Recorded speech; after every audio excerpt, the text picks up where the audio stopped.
तो कुछ डेफिनेशन है बेंडिंग मोमेंट और शियर फोर्स वाली यूनिट से रिलेटेड है। सबसे पहला क्या है, बीम। बीम एक ऐसा स्ट्रक्चर का एलिमेंट है या सदस्य है, मेंबर है। स्ट्रक्चर में कौन कौन से सदस्य हैं? नींव, नींव, प्लिंथ बीम, वो भी बीम ही है। उसके नीचे का कॉलम जो कि प्लिंथ बीम से फाउंडेशन को जोड़ता है, वो भी कॉलम ही है।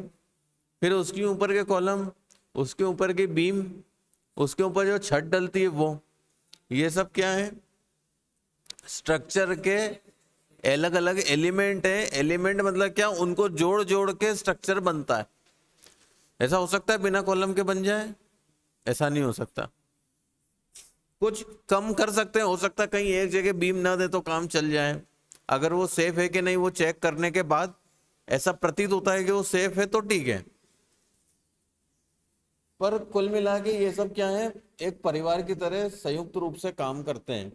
बीम उस परिवार का एक सदस्य है। परिवार का नाम क्या है? स्ट्रक्चर।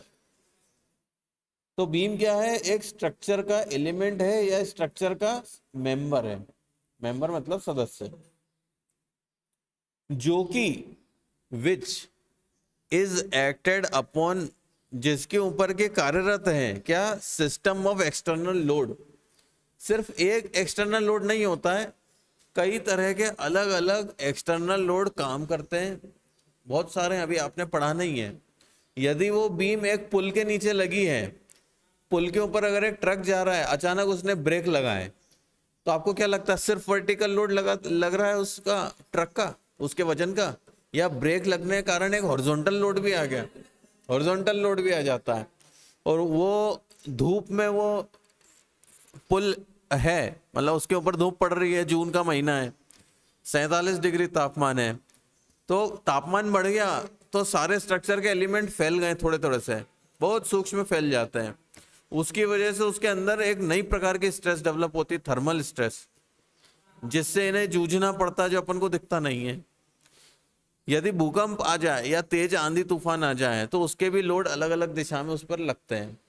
बर्फ पड़ जाए, अपने तो नहीं पड़ती है, जिस देश में पड़ती है वहां पर छतों पर बर्फ की लेयर इकट्ठी होती जाती है और वो बहुत अधिक हो जाती है।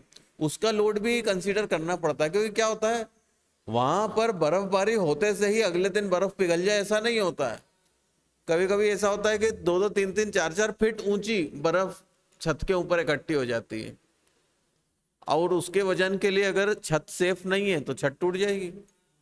इसलिए ऐसी जगहों पर आप देखना तिरछी छत बनाते हैं, हाँ, ताकि आसानी से गिराया जा सके। वो डंडे से सफाई करके, उनके पास ऐसे उपकरण रहते हैं, सफाई करना पड़ती है। अपने यहाँ ऐसी जरूरत नहीं है तो अपने यहाँ चपटी छत बनाते हैं।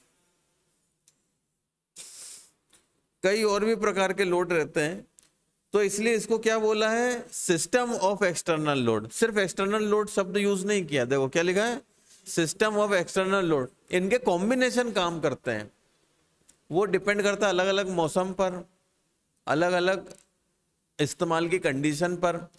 छत पर एक बहुत बड़ी मोटर लगा दी जिससे पानी खींच के कहीं सप्लाई करने का काम हो रहा है।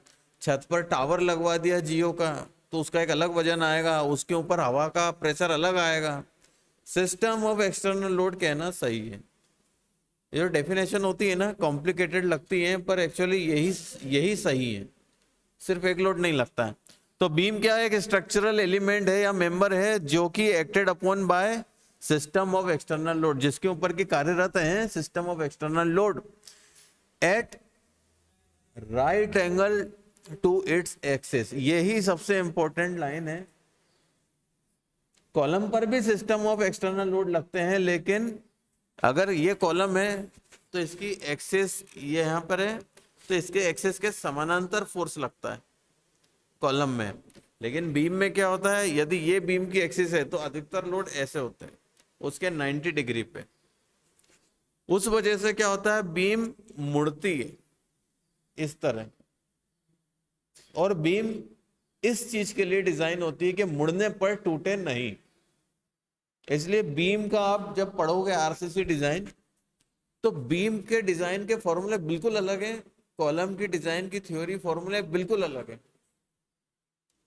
कॉलम को बीम के फॉर्मूले से डिजाइन आप कर ही नहीं पाओगे, और बीम को कॉलम के फॉर्मूले का इस्तेमाल करके डिजाइन कर ही नहीं पाओगे। दोनों का बिल्कुल अलग अलग काम चलता है। तो बीम क्या है, ठीक है। अगला है बेंडिंग। बीम में जो एक्सिस के 90 डिग्री पर लोड लगता है, उस वजह से बीम का जो रेडियस ऑफ कर्वेचर चेंज होता है। बीम ऐसी थी, फिर ऐसी हो गई, ये ऐसा गोलाकार आकृति उसने हासिल कर ली, आर्क नुमा आकृति हासिल कर ली। रेडियस ऑफ कर्वेचर नाम पता है क्या होता है? किसी भी गोलाकार आकृति का अगर अपन सरफेस देखें, गोलाकार आकृति का सरफेस, वो किस बड़े सर्कल का हिस्सा है, किसी ना किसी बड़े सर्कल का वो हिस्सा हो सकता है। उस सर्कल की जो भी रेडियस है, उस रेडियस को हम बोलते हैं कि इस सरफेस में जो गोलाई है उसका रेडियस ऑफ कर्वेचर इतना मीटर है। जो सड़कों पर मोड़ देते हैं, उसका मोड़ किसी सर्कल, बड़े सर्कल का, इमेजिनरी काल्पनिक बड़े सर्कल का एक हिस्सा है, मोड़ का गोलाकार हिस्सा। उस बड़े सर्कल का जो भी रेडियस है, वो हम कहेंगे कि ये जो मोड़ है इसका रेडियस ऑफ कर्वेचर इतना मीटर है, 40 मीटर है, 30 मीटर है। जितना कम रेडियस ऑफ कर्वेचर होगा उतना तीखा मोड़ होता है। एक कभी कार का आप देखोगे, खरीदना चाहोगे तो एक रहता है मिनिमम टर्निंग रेडियस। मिनिमम कितनी रेडियस का टर्न वो कार ले सकती है, तो वो कुछ मीटरों का रहता है, क्योंकि अपन चाहते हैं छोटी गलियों में कार मुड़ जाए आसानी से। ये सब चीजें जिंदगी में काम आती है, थोड़ा देखो पढ़ो। अब बेंडिंग यही है, रेडियस ऑफ कर्वेचर को बदल दिया, फोर्स लगा के बेंडिंग करती।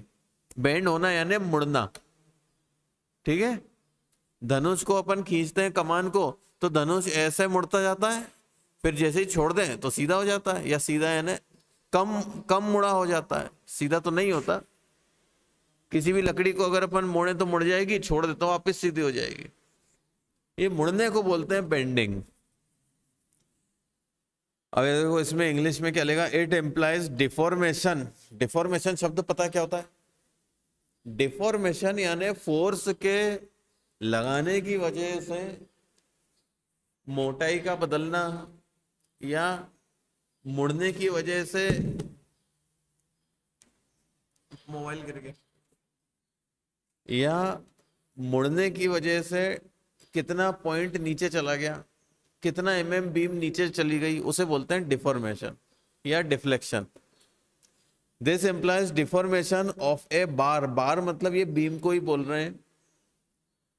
प्रोड्यूस्ड बाय लोड्स, लोड की वजह से कितना डिफॉर्मेशन प्रोड्यूस हुआ, और वो ऐसे वैसे लोड नहीं, वही लोड जो परपेंडिकुलर टू इट्स एक्सिस है, as well as force couple acting in a plane. ये फोर्स कपल जो है ना, ये वही है जो एक मैंने वीडियो बनाया था जिसमें एक मोमेंट अकेला लगा दिया था, ये वही है force couple acting in a plane passing through the axis of the bar. ये थोड़ा आपको अभी अजीब लग रहा होगा, ये जो एक्सिस जिस प्लेन में पास हो रही है उसमें ही वो कपल लगाएंगे तो ये मुड़ेगी। यदि हम ऐसा कपल लगा देंगे तो ये बीम ट्विस्ट हो जाएगी, बेंड नहीं होगी। ट्विस्ट, ट्विस्ट शब्द होता है एक, पता है? नहीं पता? अब शियर फोर्स एल्जेब्रिक सम, मैं बार बार पढ़ाता बोलता था ना सबको, total of all vertical force either, या तो आइदर मतलब या तो लेफ्ट या right hand side of A section. इसलिए बार बार सेक्शन तुम सोचते हो यार ये सर सेक्शन बहुत करते हैं, पर जरूरी है। सेक्शन पर ही शियर फोर्स निकलता है। सेक्शन एक काल्पनिक लाइन है जो आप कहीं पे भी ड्रॉ कर सकते हो, बना सकते हो। बेंडिंग मोमेंट क्या है? Algebraic sum of all the moments, moment of all vertical forces either, या तो लेफ्ट साइड या राइट साइड ऑफ सेक्शन। ये तो याद रखना ही रखना, इसकी डेफिनेशन पूछ लें कभी है ना। ये बहुत आसान माना जाता है, तो याद होना ही चाहिए। जैसे ईंट का साइज कितना है पता है, ये नहीं पता तो मतलब फेल। कोई भी इंटरव्यू में गए, ईंट नहीं पता है, हाँ 19 मल्टीप्लाई 9 मल्टीप्लाई 9, तो ये क्या है, ये मिलीमीटर है, किलोमीटर है, इंच है, सेंटीमीटर। शियर फोर्स का डायग्राम क्या है, शियर फोर्स डायग्राम मतलब ग्राफिकल रिप्रेजेंटेशन, रिप्रेजेंटेशन यानी प्रदर्शित करना, ग्राफ बना के प्रदर्शित करना, किस चीज का, of the variation of shear force. Variation मतलब बदलाव आना, सुबह दोपहर शाम रात क्या तापमान में बदलाव आता है, तो हम बोलेंगे कि सुबह दोपहर शाम रात को टेम्परेचर वेरी करता है, उसमें टेम्परेचर में वेरिएशन आता है। Variation of shear force along किसके साथ वेरिएशन आ रहा है, जैसे अभी अपन तापमान का समय के साथ वेरिएशन बता सकते हैं, हर एक एक घंटे बाद कितना तापमान है उसे हम ग्राफ बना सकते हैं। तो हम कहेंगे कि तापमान का समय के साथ वेरिएशन दिखाया हमने, इसमें शियर फोर्स का लेंथ के साथ वेरिएशन, लेंथ ऑफ बीम के साथ वेरिएशन दिखाते हैं। एंड इज एब्रीविएटेड, एब्रीविएटेड मतलब शॉर्ट फॉर्म, चीफ मिनिस्टर का शॉर्ट फॉर्म है capital C capital M, centimetre का शॉर्ट फॉर्म है small C small M, lower case बोलते हैं, स्मॉल समझाने के लिए बोलते हैं, आसान लगे आपको। आज से ध्यान रखना, कैपिटल अक्षर मतलब अपर केस, स्मॉल अक्षर को सही शब्द बोलते हैं लोअर केस। कंप्यूटर में आप ढूंढोगे कि मैं स्मॉल लेटर में लिखना चाहता हूं तो आपको मिलेगा नहीं ऑप्शन, लोअर केस लिखना चाहता हूं ऐसा लोअर केस का आप ऑप्शन ढूंढो तो मिल जाएगा, अपर केस लोअर केस ऐसा चलता है, ठीक है। शॉर्ट फॉर्म SFD है शियर फोर्स डायग्राम का। बेंडिंग मोमेंट डायग्राम का वही ग्राफिकल रिप्रेजेंटेशन है, किस चीज का, variation of bending moment along the length of beam, और इसका एब्रिविएशन क्या है, BMD।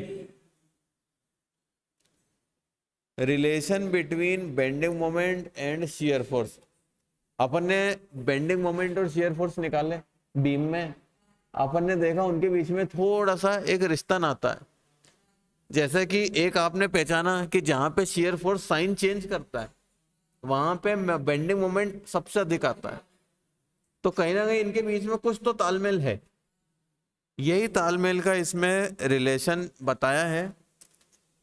मैं जब स्टूडेंट था तब ये हमारे सिलेबस में इसका डेरिवेशन भी था, अभी आपके सिलेबस में अपन ने देखा तो डेरिवेशन नहीं है, तो मैं डायरेक्ट बता देता हूं आपको क्या है इनके बीच में रिश्तेदारी।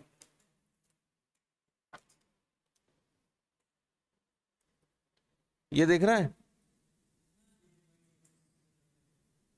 यदि आपके पास बेंडिंग मोमेंट की इक्वेशन x के टर्म्स में है, जो कि अपन ने करी, हमेशा में x एक दूरी a से मान ली और फिर बेंडिंग मोमेंट की इक्वेशन क्या बनी, x के टर्म्स में वो निकलवाता था।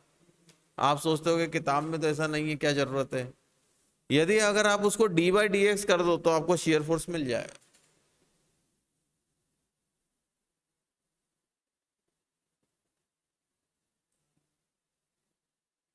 वो जो इक्वेशन अपनी मिली है ना उनमें अप्लाई करके देखना। d/dx क्या होता है, derivation with respect to s, derivation नहीं derivative with respect to x, ये करना आता है। d/dx फर्स्ट ईयर में था तो सही, बहुत सिंपल उसके फॉर्मूले हैं, उसको देख के डेरिवेटिव मिल जाता है, डिफरेंशिएशन, है ना। ये आप लिख लो, आपने मैक्सिमा मिनिमा पढ़ा है क्या, मैक्सिमा मिनिमा,